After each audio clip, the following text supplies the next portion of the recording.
They said Caleb Rourke didn't have a soul. The Chicago PD files labeled him a Category A threat. The streets, they just called him the Pitbull. For 6 years, he was the unleashed weapon of the Moretti crime family, a man who broke bones as easily as most people break promises. No one could control him. No one could talk him down. If Caleb stood up, someone was going to the morgue. That was the law of the street.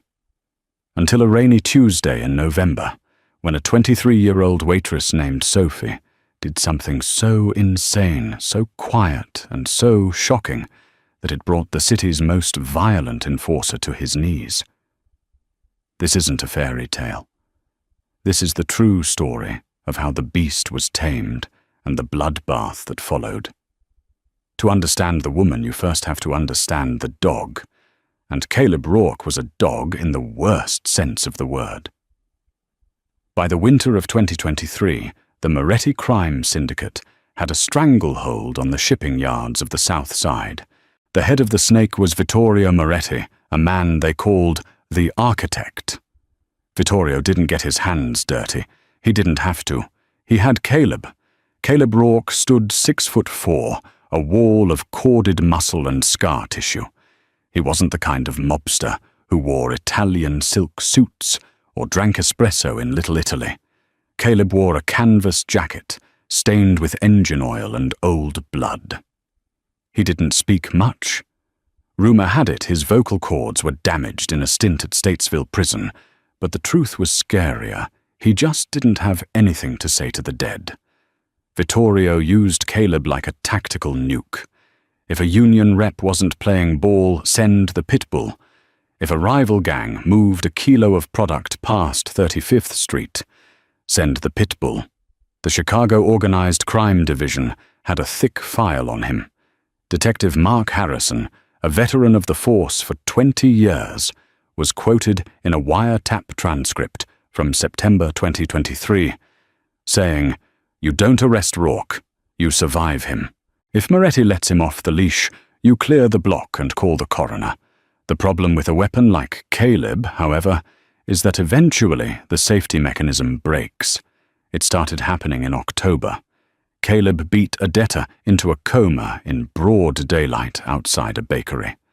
2 days later, he threw a bouncer through a plate glass window because the music was too loud. He was spiraling. The violence wasn't business anymore. It was pathological. He was becoming a liability. Vittorio Moretti was a businessman. He knew that when a dog gets rabies, you don't take it to the vet. You take it behind the shed. But Vittorio had one last job for Caleb, a meeting at a neutral ground, a dive bar called the Rusty Anchor near the docks. It was supposed to be a simple intimidation gig. It turned out to be the night everything changed. The Rusty Anchor was the kind of place where the floor was sticky with spilled beer and the air smelled of stale smoke and regret. It was November 14th. The rain was coming down in sheets, hammering against the neon sign that flickered outside. Caleb sat in the back booth. He was vibrating. That was the only way to describe it. His leg was bouncing under the table, his knuckles white as he gripped a glass of whiskey he hadn't touched. He was staring at the door, waiting for a courier from the Russian mob. Working the floor that night was Sophie Vance. Sophie was small, plain-faced, with hair pulled back in a messy bun. She was 23, looked 19, and had been working at the Anchor for 3 weeks. She was a ghost in that bar, cleaning tables, dodging groping hands, keeping her head down. She needed the cash. Her landlord was threatening eviction, and her past was something she kept locked in a box under her bed. At 10:15 p.m., the courier didn't show up. Instead, 3 men from the O'Malley crew walked in. They were drunk, loud, and stupid. They didn't see the Pitbull in the corner. One of them a loudmouth named Jimmy the Chin. Russo bumped into Sophie as she was carrying a tray of pitchers. Beer splashed over his cheap leather jacket. "Watch it, you little bitch," Jimmy slurred, grabbing Sophie's wrist. The bar went silent. The regulars knew the rules, but Jimmy was from out of town. He twisted her arm, pulling her close. "You gonna lick that up?" From the back corner, a chair scraped against the wood floor. It sounded like a gunshot. Caleb Rourke stood up. He didn't walk. He stalked. He moved with a terrifying velocity. He grabbed a heavy glass ashtray from a nearby table as he passed. He didn't say a word. He just smashed the ashtray into the side of Jimmy's head. Jimmy dropped like a sack of cement. The other two men scrambled for their waistbands, reaching for guns. Caleb didn't stop. He broke the arm of the second man with a sickening crack and drove a knee into the face of the third.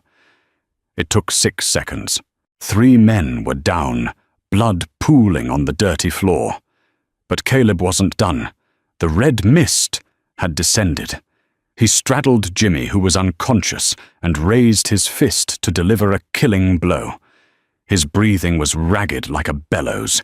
His eyes were rolled back, showing the whites. He was gone. He was just the animal now. The bartender, a tough old guy named Sal, was reaching for the shotgun under the counter, shaking. Everyone knew that once Caleb started, he didn't stop until everything moving was still. That was when Sophie Vance did the unthinkable. Most people run from a massacre. Sophie Vance stepped into the center of it. She didn't scream. She didn't beg. She walked right up to the hulking monster who was about to turn a man's skull into paste. She stood 2 feet away from him. The bar was deathly silent, save for the hum of the refrigerator and Caleb's ragged gasping. Sophie reached out. She didn't touch his shoulder or his arm. She placed her hand flat against the center of his chest, right over his heart. "Hey," she said. Her voice wasn't soft, but it wasn't loud either. It was firm, flat. "Heels down." It was a nonsense phrase to everyone in the room. Heels down. But Caleb froze. His fist was still raised, trembling with the adrenaline of the kill. He looked down at the small hand on his chest. The blood on his knuckles dripped onto her uniform. "Look at me," Sophie commanded. She snapped her fingers once sharply in front of his face. Snap. Eyes here. Caleb's gaze snapped to hers. For the first time in years, someone looked at him, not with fear, not with disgust, and not with calculation. She looked at him with absolute clinical authority. "Breathe in," she ordered, miming the breath with her own chest. 3 seconds. "Do it." The monster blinked. The patrons of the Rusty Anchor watched in disbelief as the Pitbull, the man who had terrified the South Side for a decade, took a shuddering breath. "Good," Sophie said. "Now stand up. You're done working." You're done working. Something in that phrase short-circuited the rage in Caleb's brain. The tension leaked out of his shoulders. He slowly lowered his fist. He stood up, towering over her, his chest heaving. He looked confused, like a sleepwalker waking up in the middle of a highway. He looked at his hands, covered in Jimmy Russo's blood. Then he looked at Sophie. His voice was gravel, unused and rough. "Go to the bathroom," Sophie said, turning her back on him to pick up the fallen beer pitcher. "Wash your hands. Use the soap. Then leave out the back. Police will be here in 4 minutes." Caleb stood there for a heartbeat, his brain trying to process the shift in power dynamics. He was the predator. She was the prey. But she had just given him a command, and his body had obeyed before his mind could catch up. Without a word, Caleb Rourke turned, walked into the bathroom, washed the blood off his hands, and vanished into the rainy night. When the sirens wailed 5 minutes later, Sophie was mopping the floor. The story of that night should have stayed in the bar. But in the underworld, news travels faster than light. Vittorio Moretti was sitting in his office at the Velvet Lounge the next morning when his consigliere, a slime ball named Marcus Dean, walked in. "Boss," Marcus said, looking nervous. We got a problem with Rourke. Vittorio sighed, lighting a cigar. Who did he kill this time? Nobody. Marcus said. Well, he hospitalized 3 O'Malleys, but he didn't finish the job. Vittorio paused. He didn't finish. That's not like him. Yeah, well. Marcus hesitated. The word on the street is, a waitress stopped him. Vittorio swiveled his chair around. A waitress. Did she have a gun? No gun. Witnesses say she just talked to him. And he listened. Like a puppy. Vittorio's eyes narrowed. He was a man who believed in leverage. Caleb was becoming unstable, a broken tool. But if there was someone who could control the tool, that was interesting. That was valuable. Find out who she is, Vittorio said, smoke curling from his lips, and bring her to me. Sophie Vance lived in a studio apartment in Bridgeport that smelled of damp drywall. She had 3 locks on the door, but she knew they were just for peace of mind. If someone wanted in, they'd get in. She was sitting on her bed, staring at her hands. They were shaking now. They hadn't shaken at the bar. That was the adrenaline crash. She knew who Caleb Rourke was. Everyone knew. She had seen the dead look in his eyes, the dissociation. She recognized it because she had seen it before, just not in a human. Sophie wasn't just a waitress. Before she came to Chicago, before her life fell apart, she had been a rehabilitation specialist for aggressive canines in a high-kill shelter in Detroit. She worked with the dogs that were deemed unfixable. The bait dogs, the fighters, the ones abused into madness. She knew that when an animal is in the red mist, yelling doesn't work. Fear doesn't work. You need to break the fixation. You need a somatic interrupter. Touch the chest, regulate the breathing, assert dominance without aggression. She had treated Caleb Rourke exactly like a pitbull about to maul another dog. And it had worked. But now the fear was creeping in. She had touched a made man.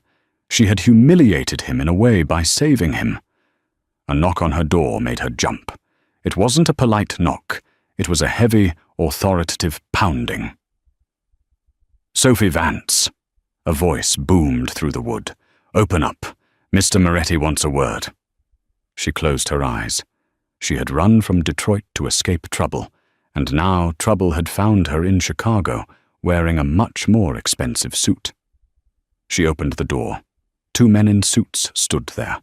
Behind them, leaning against the hallway wall, looking uncomfortable and clean for the first time she'd seen him, was Caleb. He wasn't looking at her. He was looking at the floor. Mr. Moretti invites you to dinner, one of the suits said. It wasn't a request. Sophie grabbed her coat. She looked at Caleb. He finally looked up. His eyes weren't dead anymore. They were curious and terrifyingly intense. I didn't ask for this, she whispered to him as she passed. Neither did I, Caleb rumbled. It was the first full sentence she'd heard him speak. The Velvet Lounge was a fortress disguised as a gentleman's club. It sat on the corner of Rush Street, a monolith of black marble and gold trim. Inside, the air was thick with the scent of expensive cologne, old money, and fear. Sophie Vance kept her hands clasped in front of her to stop them from trembling. The elevator ride up to the penthouse had been silent, save for the hum of the machinery. Caleb stood behind her. She could feel the heat radiating off him, a looming presence that took up all the oxygen in the small metal box. He hadn't looked at her since the hallway in her apartment building. He was back to staring at nothing, his jaw set like concrete. When the doors slid open, they were ushered into a sprawling office that overlooked the rain-slicked city. Vittorio Moretti sat behind a mahogany desk that cost more than Sophie would earn in 10 years. He was an older man, silver-haired with eyes that looked like shattered glass. Miss Vance, Vittorio said, not standing up. He gestured to a leather chair. Sit. Sophie sat. Caleb remained standing by the door, a statue of violence. Do you know why you're here? Vittorio asked, picking up a crystal tumbler of scotch. Because I stopped your man from killing someone in my bar, Sophie said. Her voice was steady, though her heart was hammering against her ribs. Vittorio smiled.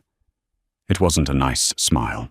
My nephew Marcus tells me you used a specific technique. No gun, no knife, just words. Heels down, is that right? It's a command, Sophie explained, her professional instincts kicking in despite the absurdity of the situation. It's used for high-drive working dogs to break hyperfixation. It forces the brain to switch from the limbic system, the emotional response, to the cortex. It forces them to think. Vittorio took a slow sip of his drink. He looked at Caleb, then back at Sophie. Caleb has been with me since he was 16. I pulled him out of a juvenile detention center, where he had hospitalized 3 guards. I gave him a purpose. I gave him a home. But lately, the machine is malfunctioning. He's becoming indiscriminate. Vittorio leaned forward, the humor vanishing from his face. I have a merger coming up, a very delicate negotiation with the Volkov syndicate from New York. I need muscle, but I need controlled muscle. If Caleb snaps and kills a Russian diplomat, I lose everything. My advisors tell me to retire him. In the corner, Caleb flinched. Just a micro-movement, a twitch of his hand. Sophie saw it.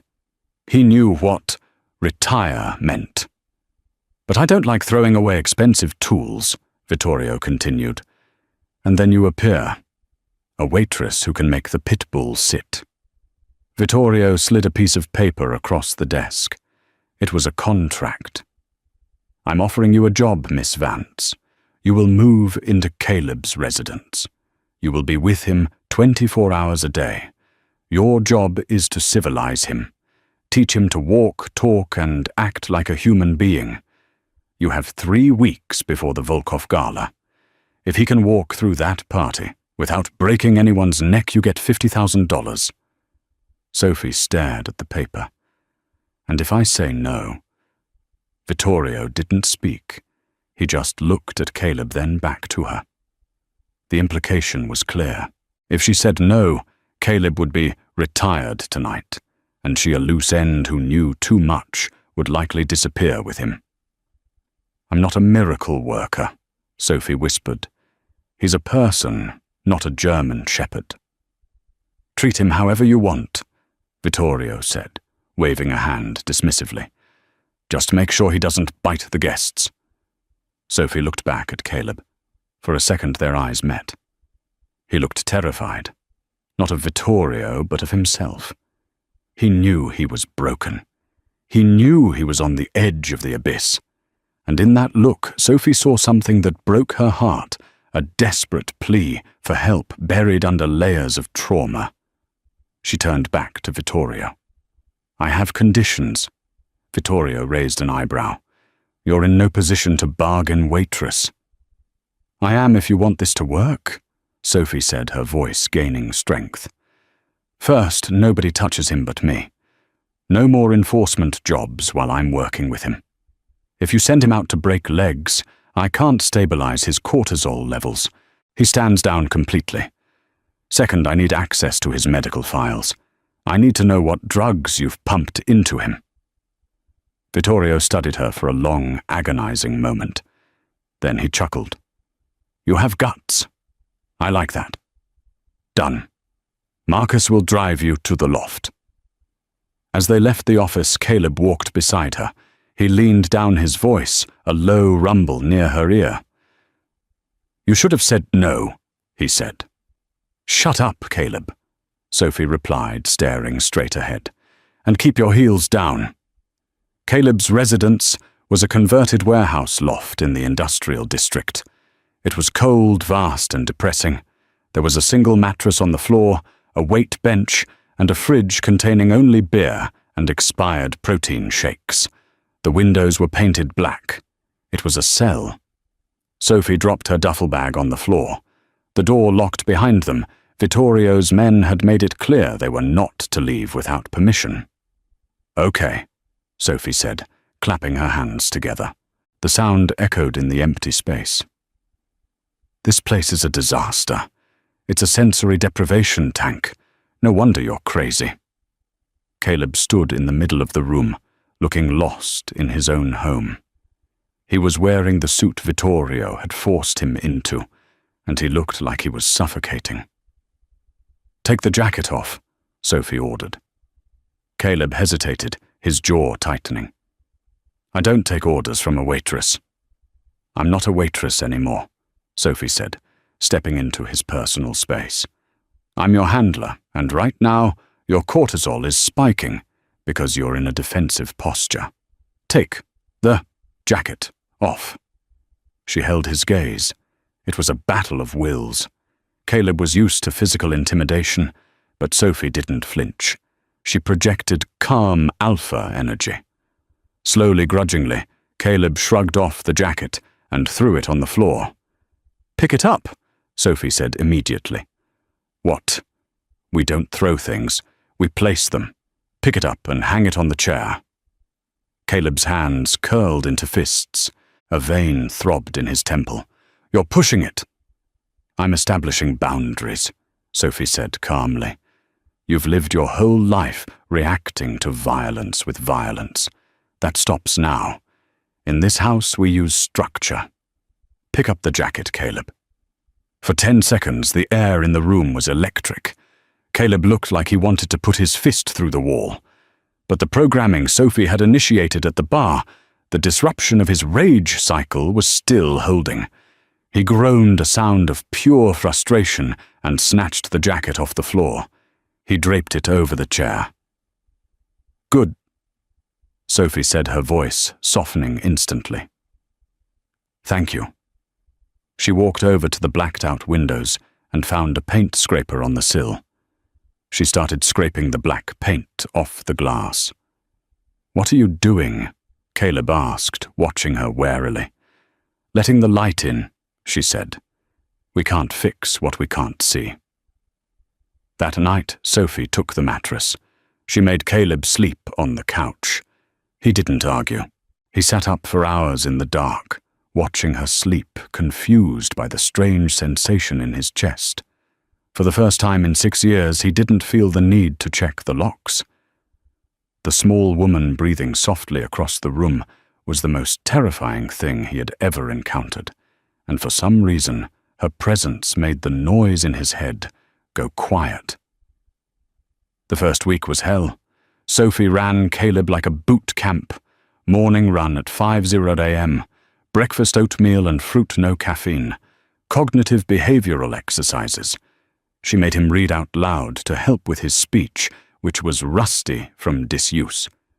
She made him practice eye contact. Every time his temper flared, like when he couldn't open a jar and almost smashed it against the counter, Sophie was there. She didn't yell. She used the somatic markers, a touch to the arm, a snap of the fingers. Breathe. Reset. She learned his triggers. Sudden loud noises made him flinch. The smell of copper blood made him dissociate. Being touched from behind was a death sentence. She also learned about the man beneath the monster. One evening, after a grueling session of etiquette training for the gala, they were sitting on the floor eating take-out Thai food. "Why Pitbulls?" Caleb asked. He was learning to initiate conversation. It was clumsy, but it was progress. Sophie looked up from her noodles. "What? In Detroit? You said you worked with Pitbulls. Why them?" Sophie put her fork down. "Because everyone gives up on them. People make them mean. They beat them, starve them, chain them up in the dark, and then when the dog bites someone out of fear, they call it a monster and put it down. It's not the dog's fault, it's the owner." Caleb stopped chewing. He looked down at his scarred knuckles. "Vittorio found me in Statesville," he said quietly. "I was 17. I killed a guy in the showers who tried to hurt me." Sophie stayed very still. This was the first time he had spoken about his past. Vittorio got the charges dropped. He told me I had a gift. He said my anger was a fuel. He taught me to burn everything. Caleb looked at her, his eyes wet. He didn't save me, Sophie. He just put a different chain on me. Sophie reached out and covered his large, scarred hand with hers. He didn't pull away. We're going to break the chain, Caleb, she whispered. I promise. The moment was shattered by the sound of glass breaking. A Molotov cocktail smashed through the newly scraped window, exploding on the floor in a ball of fire. Down! Caleb roared. The transformation was instantaneous. The vulnerable man vanished, and the Pitbull returned, but this time he wasn't mindless. He tackled Sophie, shielding her body with his massive frame, as a second bottle flew in, engulfing the couch in flames. Gunfire erupted from the street below, bullets chewing up the brickwork. "Bedroom now!" Caleb barked. He didn't wait for her to move. He scooped her up in one arm like she weighed nothing and sprinted for the back room, kicking the door shut. He threw her into the bathtub, the safest place in the loft. "Stay down," he commanded. His eyes were wide, pupils dilated, but he was focused. He reached under the sink and pulled out a Glock 19 taped to the pipes. "Caleb, no killing!" Sophie screamed, grabbing his wrist. "If you kill them, Vittorio wins. He'll say you're out of control." Caleb looked at her. The fire alarm was blaring. Smoke was filling the loft. The old Caleb would have charged out the door and slaughtered everyone in the street.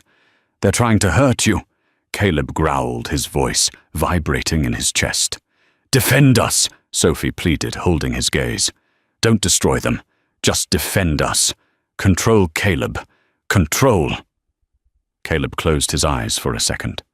Breathe in. 3 seconds. He opened his eyes. "Stay here." He moved into the main room. 3 men were climbing through the fire escape window. They were masked, carrying submachine guns. O'Malley hitmen. Caleb didn't shoot. He used the smoke.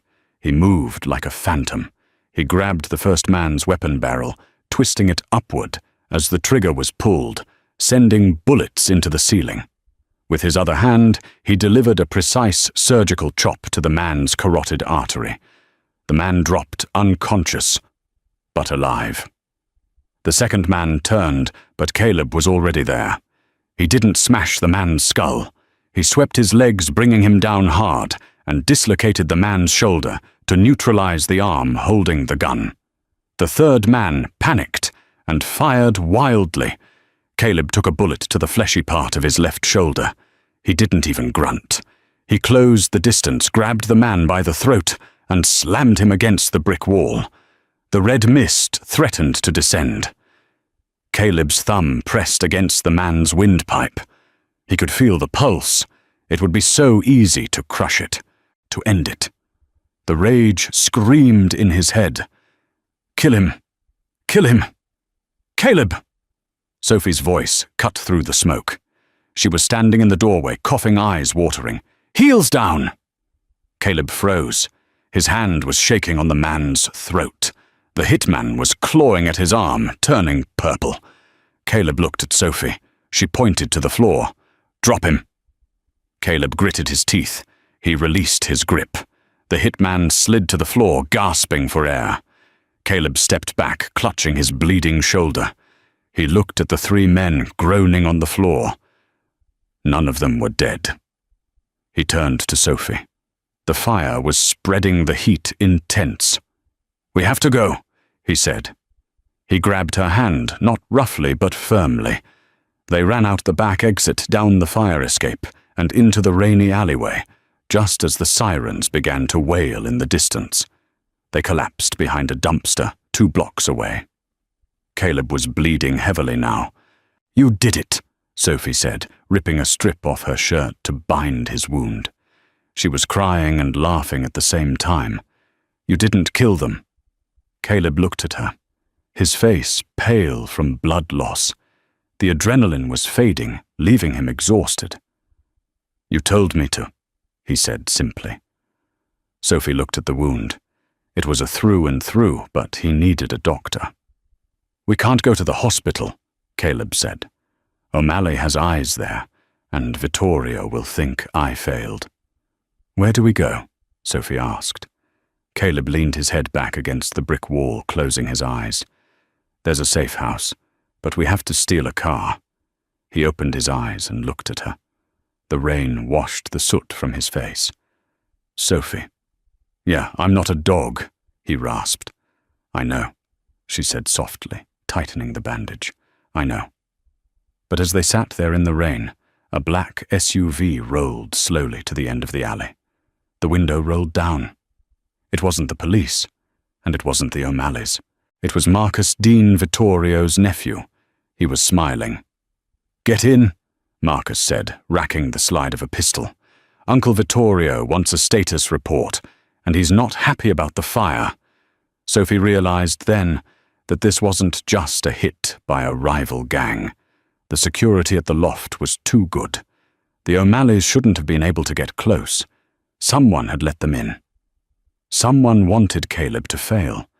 And as Caleb struggled to stand, putting himself between Sophie and the gun, she realized that the only thing more dangerous than a wild animal is the owner who wants to put it down.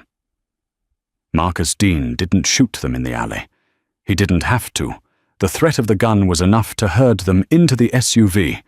He drove them not to a dungeon, but to the Drake Hotel. Uncle Vittorio is disappointed about the loft, Marcus said, glancing at them in the rearview mirror. His eyes were slippery, hard to pin down. He says if you can't keep a low profile in a warehouse, how are you going to manage the Volkov Gala? We were attacked, Sophie snapped, pressing a towel against Caleb's shoulder. Someone told the O'Malleys where we were. Only 3 people knew that location, me, Caleb, and Vittorio. And me? Marcus added with a smirk. But I'm family, so it must have been you, Waitress. Maybe you sold us out for a bigger tip. Caleb let out a low growl.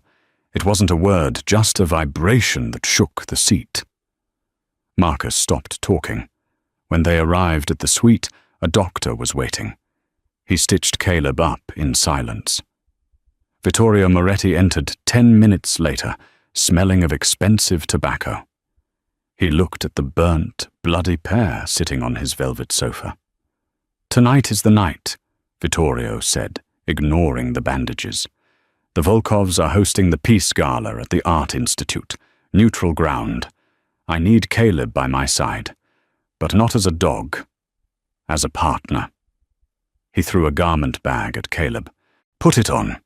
If you embarrass me, Marcus finishes what the O'Malleys started. 1 p.m. The Art Institute of Chicago. The transformation was terrifying. Caleb Rourke, the man who wore oil-stained canvas and blood, was gone. In his place stood a figure that looked like he had been carved out of marble. The tuxedo was midnight blue, tailored to hide the bulk of his muscles, and the gun holstered under his left arm. His hair, usually a shaggy mess, was trimmed and styled back. He looked like a prince. But Sophie knew better. She adjusted his bow tie, her fingers brushing against his neck. His pulse was hammering 120 beats per minute. He was in fight-or-flight mode. "Look at me," Sophie whispered. They stood in the shadow of the museum's grand entrance. Caleb looked down. His blue eyes were darting, scanning the crowd for threats. "That waiter has a knife. That man's coat is too bulky." "Stop scanning," Sophie commanded softly. "You are not security tonight. You are a guest. Shoulders back, hands out of your pockets." "I feel naked," Caleb muttered. "I can't reach my piece fast enough in this jacket." "You won't need it," Sophie said, though she wasn't sure if she believed it. "I'm right here. If you feel the red mist coming, find my eyes. I'm your anchor." "Okay. Okay," Caleb breathed. They walked into the gala. The room was a sea of diamond champagne and sharks. The Volkov syndicate occupied the north side of the room. The Moretti crew took the south. In the middle, civilians, politicians, judges, and socialites mingled, oblivious to the fact that they were standing between two armies. Vittorio Moretti was holding court near a sculpture of a Roman centurion. When he saw Caleb approach with Sophie on his arm, even he paused. "Well," Vittorio said, a flicker of genuine surprise on his face. "You clean up well, son." "Good evening, Mr. Moretti," Caleb said. The words were stiff, rehearsed, but clear. He extended a hand. Vittorio took it, shaking it firmly. It was the first time in 10 years Vittorio had shaken Caleb's hand instead of patting his cheek like a pet. The test came 20 minutes later. Alexei Volkov, the son of the Russian boss, approached them. Alexei was young, arrogant, and drunk. He had heard the stories about the Pitbull. He wanted to see if the monster was real. "So," Alexei sneered, stepping into Caleb's personal space. He smelled of vodka and aggression. "This is the Moretti pet I heard you only speak in barks." The room went quiet. Sophie felt Caleb's bicep turn to stone under her hand. This was it. The trigger. Humiliation. Caleb stared at Alexei. His nostrils flared. The old Caleb would have head-butted Alexei into a coma right there. The red mist began to swirl in his eyes. Sophie squeezed his arm. Snap. She cleared her throat loud enough for him to hear. Caleb blinked. He looked at Sophie. Heels down. "Breathe." He looked back at Alexei. A slow, cold smile spread across Caleb's face. It wasn't a smile of amusement. It was the smile of a wolf deciding not to eat a rabbit because it wasn't hungry yet. "I speak when I have something to say," Caleb said, his voice deep and smooth. "And I don't bark at children. Enjoy your evening, Mr. Volkov." Caleb turned his back on him. The insult was so sophisticated, so dismissive, that Alexei was left standing there with his mouth open. The surrounding crowd chuckled nervously. Vittorio Moretti laughed out loud. "My God," Vittorio whispered to Sophie. "You actually did it. You fixed him." Sophie didn't smile. She was watching the room. Because while everyone was watching Caleb, she was watching Marcus Dean. Marcus wasn't laughing. He was standing by the service entrance, typing on his phone. He looked up, made eye contact with a waiter carrying a tray of champagne, and nodded. Sophie's stomach dropped. It wasn't a signal for a refill. It was a signal for a hit. "Caleb," Sophie hissed, leaning into him. "We need to move. Now." "Why?" Caleb asked, high on the success of the interaction. "Marcus, the waiter. It's a setup." Before Caleb could process her words, the lights in the Art Institute went out. Panic is a sound. It starts as a gasp, then swells into a scream. When the darkness hit, the scream was immediate. A single gunshot cracked through the air, loud, deafening in the cavernous hall. Bang! Then the emergency lights flickered on, bathing the room in a sickly red glow. Vittorio Moretti was on the floor. He wasn't dead, but he was clutching his leg blood, pouring through his fingers. "He shot the boss!"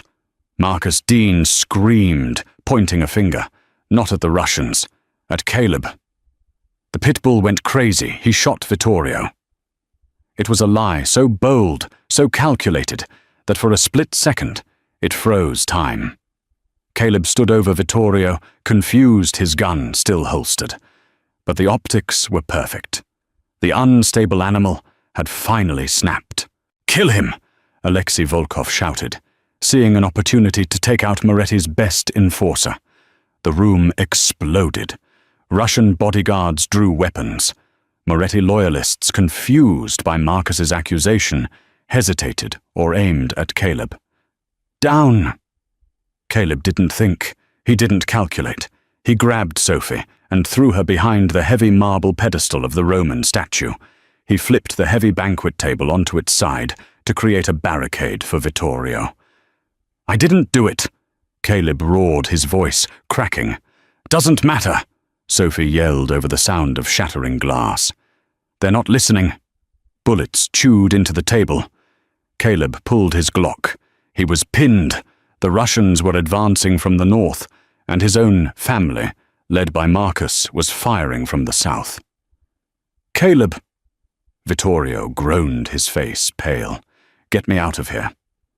Caleb looked at the man who had enslaved him, the man who was currently bleeding out on the parquet floor. He could leave him. He could take Sophie and run. It would be justice. But Caleb Rourke had a code, even if the world didn't think he had a soul. "Cover your ears," Caleb said to Sophie. He stood up. This wasn't the blind rage of the bar fight. This was something else. Sophie had taught him to think. She had taught him to use the cortex, not the limbic system. He didn't spray bullets. He fired 3 shots. Pop, pop, pop. 3 lights in the ceiling above the Russians shattered, plunging that corner into darkness. "Move!" Caleb grabbed Vittorio by the collar of his suit and hoisted him up. He grabbed Sophie's hand. They ran, not toward the exit that would be blocked, but deeper into the museum, into the gallery of medieval armor. They crashed through the double doors, Caleb barricading them with a heavy wooden bench. "Why are they shooting at us?" Caleb panted, checking his magazine. "Marcus's family." "Marcus wants the throne, you idiot," Sophie shouted, ripping the hem of her dress to tie a tourniquet around Vittorio's leg. "He made a deal with the Volkovs' kill. Vittorio blamed the crazy dog, and Marcus takes over the Moretti crime family with Russian support." Vittorio coughed, spitting blood. "Smart boy," he wheezed. "I never liked him." "We're trapped," Caleb said, listening to the footsteps pounding down the hallway. "There's no exit in this wing, just a skylight." He looked up. The glass ceiling was 30 feet up. Impossible. The doors shuddered. Someone was ramming them. "Give me the gun," Vittorio said, holding out a shaking hand. Caleb looked at him. "You can't shoot," Vittorio said. "You're a dog, remember. You need a master. Give me the gun, Caleb. I'll hold them off. You find a way out." It sounded noble. But Sophie saw the look in Vittorio's eyes. It wasn't self-sacrifice. It was calculation. "Don't give it to him," Sophie said, her voice cold. Caleb hesitated. "He's the boss." "He's selling you," Sophie said. "Look at him." "Caleb, he's not going to shoot them. He's going to trade you." Vittorio's eyes narrowed. The mask slipped. "Marcus won't kill me." Vittorio admitted, his voice hardening. "I'm the architect. I have the bank codes. I have the connections. But you're a liability, Caleb. You're a failed experiment. If I give them you, Marcus lets me retire." Caleb stood frozen. The betrayal hit him harder than a bullet. For 10 years he had bled for this man. He had destroyed his soul for this man. He thought they were father and son. But to Vittorio, Caleb was just a pit bull. And when the police come, you blame the dog. "Give me the gun, boy," Vittorio commanded. "That's an order." The doors cracked. Splinters flew. Caleb looked at the gun. Then he looked at Sophie. "Heels down," Caleb whispered to himself. He ejected the magazine from the pistol. He pulled the slide back, popping the chambered round. He dropped the useless empty gun into Vittorio's lap. "You want the gun," Caleb said, his voice terrifyingly calm. "Take it." "It's empty," Vittorio screamed. "You're the architect," Caleb said, grabbing a medieval mace from the display wall, a heavy iron club with spikes. "Build something." He turned to Sophie. "Get behind the display case." The doors burst open. Marcus Dean walked in, flanked by 2 Russian heavy hitters. He saw Vittorio on the floor with the gun and smiled. "Good choice, Uncle," Marcus said. "Drop the piece." Vittorio threw the empty gun away, raising his hands. "It was the dog Marcus. He went crazy. I tried to stop him."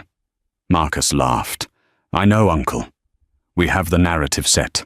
The Pitbull goes down the tragic hero, and we split the territory. Marcus raised his weapon toward Caleb. Any last words, freak?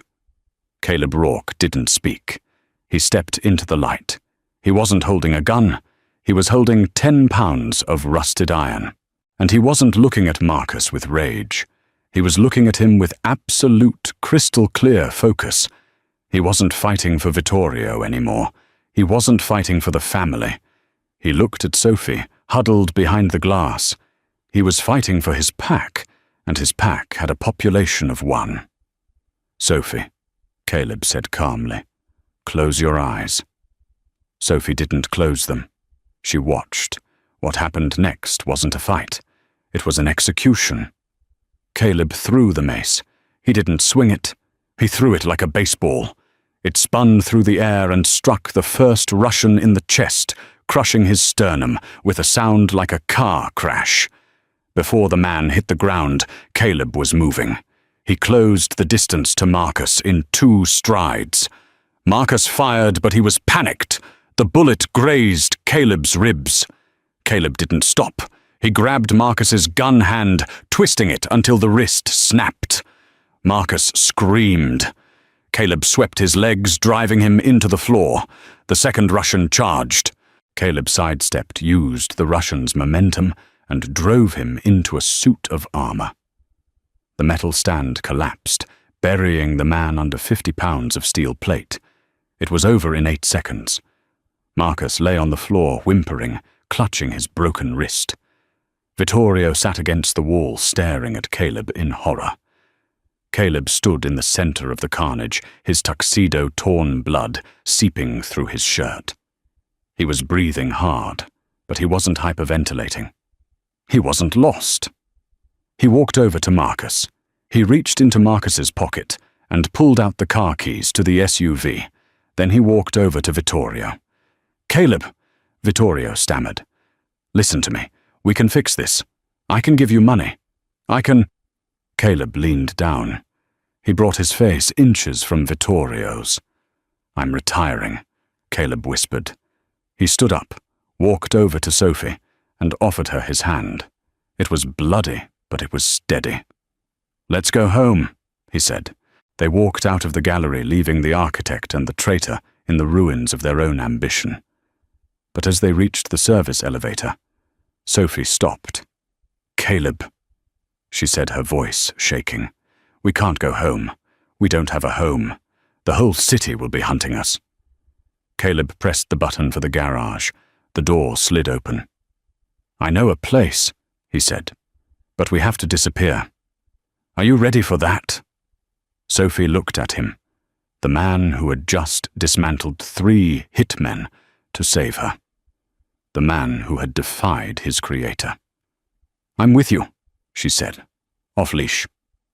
The escape was a blur of black ice and painkillers. By the time the stolen SUV crunched onto the gravel of the hidden hunting cabin near the Canadian border, Caleb was barely conscious. The bullet graze on his ribs had festered, burning with infection. For the first 2 weeks, the Pitbull didn't exist. There was only a man shivering under a pile of wool blankets, muttering delirious apologies in his sleep, while Sophie forced whiskey and broth down his throat. When the fever finally broke, the silence of the wilderness was deafening. This was the detox. Without the constant noise of the city and the adrenaline of violence, Caleb was raw. He paced the small log cabin at night, checking locks that didn't exist, waiting for an attack that never came. One night in January, the tension boiled over. Frustrated by a broken generator, Caleb smashed a heavy wrench against the wall, his body shaking with phantom rage. Sophie didn't flinch. She walked straight to him, placing a hand on his heaving chest. Heels down, she whispered. But this time, it wasn't a command to a beast. It was an invitation to a man. Caleb looked at her, the red fading from his vision. He collapsed into her, not in defeat, but in surrender. That night, the handler and the weapon ceased to exist. There was only Caleb and Sophie holding on to each other in the dark. Spring arrived, slowly turning the snow to mud, but the peace was shattered on a Tuesday. Caleb was chopping wood when he froze. He sensed it before he saw it, a shift in the air. He shoved Sophie toward the root cellar. "Stay down," he ordered, gripping his axe. "Don't come out." A truck rolled up the drive. It wasn't a hit squad. It was Detective Mark Harrison. The veteran cop stepped out, hands raised, looking older and tired. He didn't draw his weapon.